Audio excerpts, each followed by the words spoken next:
اعوذ باللہ من الشیطان الرجیم بسم الله الرحمن الرحیم. العظمت لله. ډیرو عزتمندو مشرانو کشرانو همزولو زما د پریس رونو السلام علیکم.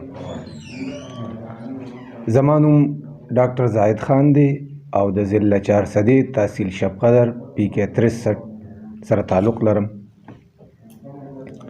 د دې ننني پریس کانفرنس په ذریعه زه دا وضاحت کول غواړم چې زما د نن نه عوامي نیشنل پارټۍ سره هیڅ قسم سیاسي وابستګي پاتې نه شوه. یعنې د عوامي نیشنل پارټۍ نه زه مستعفي کېږم او د دې مستعفي کېدو اعلان ستاسو په ذریعه کوم. یو ځل بیا وضاحت کوم، زما د ننني پریس کانفرنس مقصد د عوامي نیشنل پارټۍ سره د هر قسم سیاسي وابستګۍ ختمولو اعلان دی. سوال دا پیدا کیږي چې استعفا ورکوم نو د څه عهدې نه ورکوم. نو عوامي نیشنل پارټۍ کې زه په مختلف تنظیمو عهدو باندې پاتې شویم. موجوده چې کومه ما سره عهده وه نو هغه بحیثیت د صوبایي انفارمیشن کمیټۍ ممبر وم. د دې نه مخکې ما سره تنظیمي عهدې پاتې وي، خو د هغې بس ذکر کول زه مناسب نه ګڼم. بله خبره چې مخې ته راځي چې وجوهات څه دي د دې مستعفي کېدو، نو د ټولو نه وړومبۍ وجه خو زما ذاتي مصروفیات دي. د خپلو ذاتي مصروفیاتو له وجې زه د پارټۍ هلو ځلو لا ټیم نشم ورکولی، نو د دې وجې ما بهتره وګڼله چې زه مستعفي شم او خپلو کارونو له مخه کم. نور وجوهات هم دي، خو داسې یو مناسب شان وجه چونکې زه یو تعلیم یافته ځوان یم، نو د دغې وجې چې کم یو مناسب وجه ما ته ښکاري نو هغه دا ده چې ما نوټ کړه چې عوامي نیشنل پارټي د پارلماني سیاست لپاره د هغوی ترجیحات تعلیم یافته خلک نه دي. یعنې کو MPA MNA سینیټر ناظم د دې دپاره ټیکټ تقسیمیږي نو تعلیم یافته خلک مکمل نظر انداز کیږي.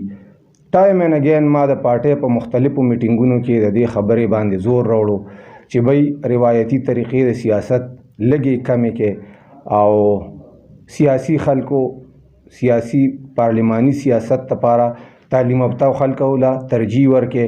دې سره به د پښتنو ته یو تعلیم یافته قیادت د مشرۍ لپاره ملو شي. نو ټایم اینډ اگین زما دغه خبرې نظر انداز کړې شوې، زه ورسره هم نظر انداز کړی شوم. نو ما بهتره وګڼله چې زه د عوامي نیشنل پارټۍ د سیاست نه مستعفي شم. د مستقبل حوالې سره خبره کول غواړم چې انشاءالله خپلو مشرانو سره کشرانو سره همزولو سره خاص کر خپل همخیال ملګرو سره او د ضلع چارسدې چې کوم صاحب الرای ملګري دي هغوی سره مشوره کوم او انشاءالله د خپل سیاسي مستقبل لایحه عمل به جوړوم. په اخره کې ستاسو یو ځل زه بیا مشکور یم.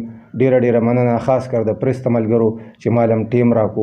الله تعالی مې عزتمن کا. ډیره مهرباني. غزني صاحب تاسو تحصیل کونسل ممبر هم پاتې شوي یې. تاسو وایي چې MPA چې کوم دغه پښتون قیادت ضرورت پښتنو د تعلیم یافته قیادت ضرورت دی.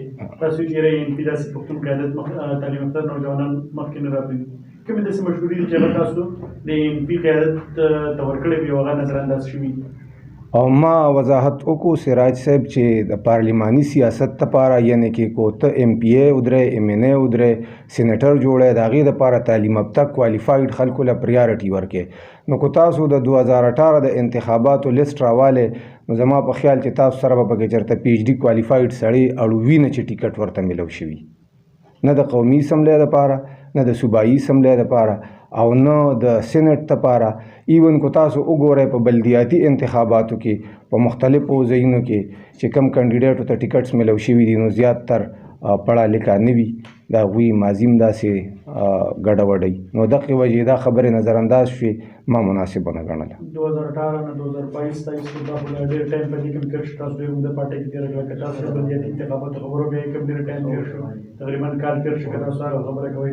تېر ورځ په پېښور کې یو باسر خاندان نیشنل پارټۍ نه مستفید شوي وو له هغې داسې دغه دا خو نه چې نېشنل پارټۍ دا کوم شکست یې و هغې د وجې تاسو دغه نېشنل پارټۍ پرېږدئ؟